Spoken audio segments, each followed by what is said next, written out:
Hello and welcome to Capacity TV.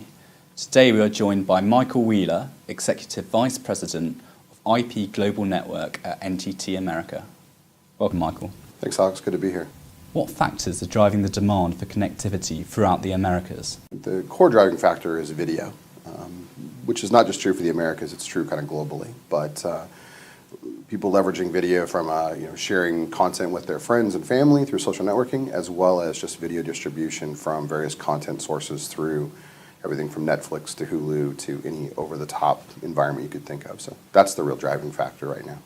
What key changes have occurred to network infrastructure across Latin America? The drive for capacity and drive for bandwidth has been a huge catalyst to seeing other technologies be deployed and other last mile solutions be deployed. And so that's a critical element. The corresponding critical element is the need for additional undersea cable capacity between Latin American region and the rest of the world, but specifically to North America.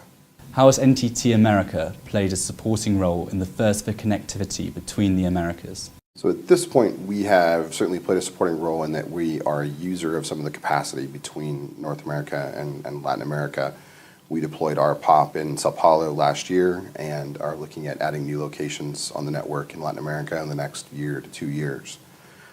So at this point, we're essentially a consumer of that service that exists, but there certainly is a possibility of us taking a different role over time. But right now, we are acquiring those facilities and using those to support our customers, which certainly should help the region as a whole. In particular, how significant is the recent move to develop a subsea cable between Brazil and the US? There's been a lot of conversations, a lot of potential projects around the subsea cable area between Latin America, particularly Brazil and the United States, over the last couple of years. There are several systems that have been talked about. Some have been put in production.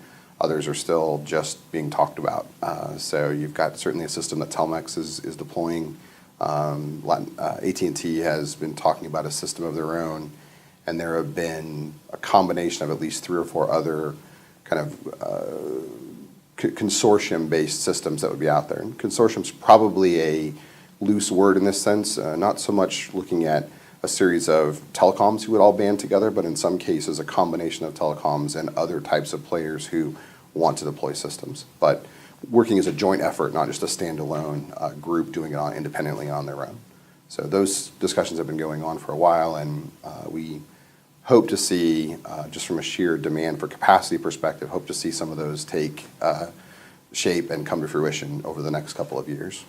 I mean, if that does happen, then will we see the price of capacity go down into Latin America? The cost of the circuits between North America and South America today is dramatically more expensive than between North America and any other continent right now, Asia or Europe.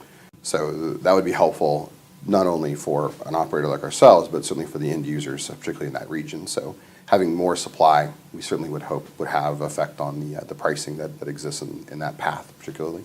What is the next stage of NTT America's plans to enhance connectivity between the Americas? Right now, our plan will be to certainly procure more capacity from the existing providers, certainly looking at other options in the future as they become available.